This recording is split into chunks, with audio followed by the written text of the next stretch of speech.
Now देखिए जरा सा हम लोग स्टार्ट करते हैं। देखिए restoring force in the simple harmonic motion. देखिए जरा सा सबसे पहली बात, रीस्टोरिंग फोर्स का मतलब जब आपका बॉडी ऑसिलेट करके गई है, फॉर एग्जांपल से it is nothing but simply a pendulum and if it has oscillated like that, it has reached over here this position.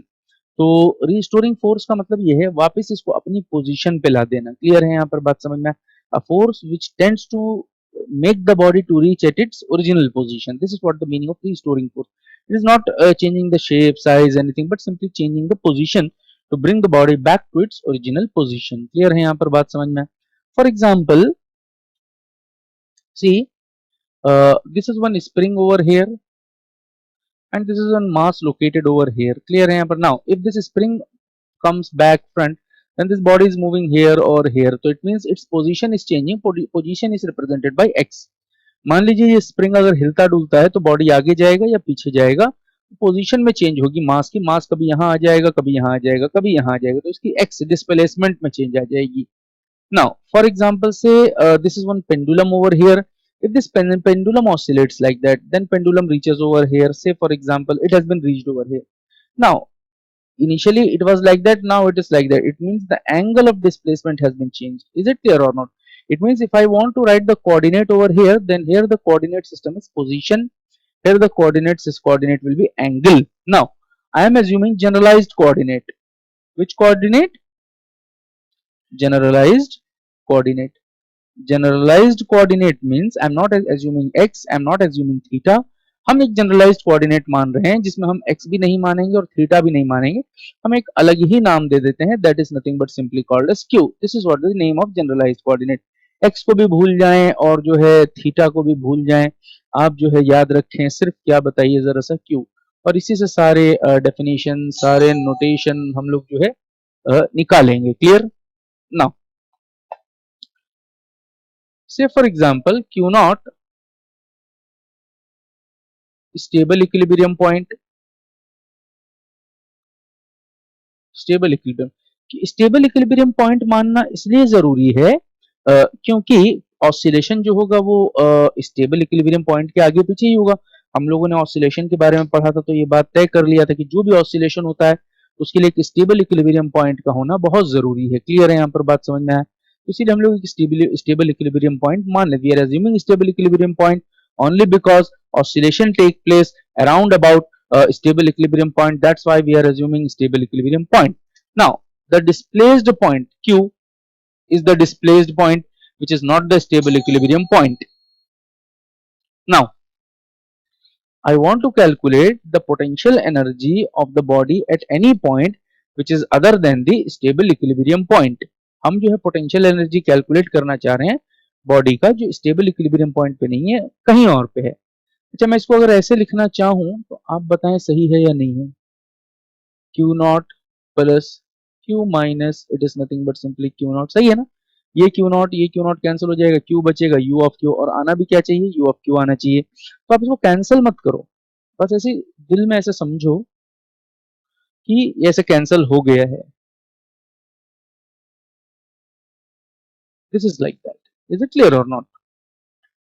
Now for example f of a plus h, अगर इसको Taylor series से खोलेंगे तो f of a plus h f dash of a plus h square divided by 2 factorial f double dash of a h cube by 3 factorial f triple dash of a and so on like that. तो उसी तरह इसका expansion करो, u of it is nothing but simply q not plus q minus it is nothing but simply q not. इसको ये f है, ये a है, ये h है। f of a u of q not plus h q minus q not, f dash u है f तो इसका मतलब it is nothing but u dash. f dash a लिखना है तो u डैश a लिखना है, a तुम्हारा q नॉट है।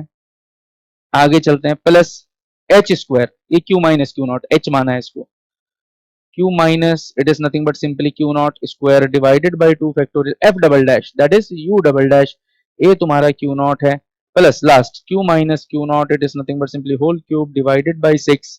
3 फैक्टोरियल का मतलब 6 हो जाता है, u triple dash, this is nothing but simply q naught, this is what I am assuming and the series go on like that. Clear है यहाँ पर बात समझ में? आगे चलते हैं, थोड़ा सा हम लोग इस पे चर्चा कर लेते हैं। अब देख लीजिए आपको बहुत अच्छे से चीजें समझ में आने लगेंगी अगर आप इसको समझेंगे तो। ट्राई टू सी हियर, देखिए ये वाला part u dash of q not, अच्छा u डैश का मतलब du अपॉन dx या du अपॉन dq, यहाँ जनरलाइज कोऑर्डिनेट q है तो du अपॉन dq मान लेना, या वैसे सिंगल डेरिवेटिव का मतलब du अपॉन dx। अच्छा हम लोग पढ़ चुके हैं du upon it is nothing but dx, that is nothing but force, और कहीं पे भी है क्यू नॉट पे, क्यू नॉट पे, और क्यू नॉट कुछ भी है या स्टेबल इक्विलिब्रियम पॉइंट है, स्टेबल इक्विलिब्रियम पॉइंट पे फोर्स कितना हो जाता है? जीरो, ये वाला पार्ट जीरो। अब क्या बच गया? u of q nought plus q minus q nought, it is nothing but whole square by 2 factorial, तो 2 ही होता है, u double dash of it is nothing but simply q nought plus q minus it is nothing but simply q nought, this is whole cube divided by 3 factorial, 3 factorial को आप 6 लिख सकते हो। यहाँ पर it is nothing but u triple dash of q not, this is what the notation, और इसके बाद लिखना चाहो तो लिखो, लेकिन I am not writing now. अच्छा ये कुछ भी है या ये वाली चीज है? ये वाली चीज है, क्यू नॉट कैंसिल, तो क्या बचा? q, so it is nothing but simply u of q, that is potential at energy at any point other than stable equilibrium point. Now further, अब जरा सा ध्यान से देखिए आप इसके बारे में। अच्छा डबल डेरिवेटिव स्लोप होता है, sorry rate of change of slope होता है, rate of change of slope any point और stable equilibrium point, stable equilibrium point, तो किसी पॉइंट पे कोई चीज निकाल रहे हो तो वो कांस्टेंट ही आएगा, इसीलिए इसको एक नाम दे दिया जाता है, that is called as constant and represented by K, in general it is also called as force constant. कौन सा कांस्टेंट? फोर्स कांस्टेंट इसलिए बोलते हैं क्योंकि सिंगल डेरिवेटिव इसका फोर्स ही होता है, यू पोटेंशियल एनर्जी का सिंगल डेरिवेटिव फोर्स ही होता है, तो डबल डेरिवेटिव इसलिए वो फोर्स कांस्टेंट से रिलेट कर दिया है। क्लियर है यहाँ पर? और अगर डबल डेरिवेटिव को के मान रहे हो तो ट्रिपल डेरिवेटिव को आप के डैश भी मान सकते हो, लेकिन इसकी जरूरत नहीं है, यहां से खत्म हो जाता है। अब जरा सा ध्यान से देखिए आप, Q not stable equilibrium point था, क्यू स्टेबल इक्विलिब्रियम पॉइंट से हट के कोई पॉइंट था, मतलब क्यू माइनस क्यू नॉट जो हम लिख रहे हैं ये स्टेबल इक्विलिब्रियम पॉइंट है, ये हटा हुआ पॉइंट है, इन दोनों में फर्क बहुत कम है, इसका मतलब ये डिफरेंस बहुत स्मॉल आएगा, स्मॉल का स्क्वायर और स्मॉल आएगा, स्मॉल का क्यूब और स्मॉल आएगा, तो इसको हम नेग्लेक्ट ही कर देते हैं, इसीलिए फर्दर हायर पावर और नहीं लिया था। क्लियर है यहाँ पर? बात समझ में आया नहीं समझ में आया? तो आई होप यहां तक आपको समझ में आ गया होगा। तो इसका मतलब u of q if I want to write that is equal to u of q nought plus half, this is q minus it is nothing but q naught, this is whole square u double dash of it is nothing but simply q naught, further you no need to proceed।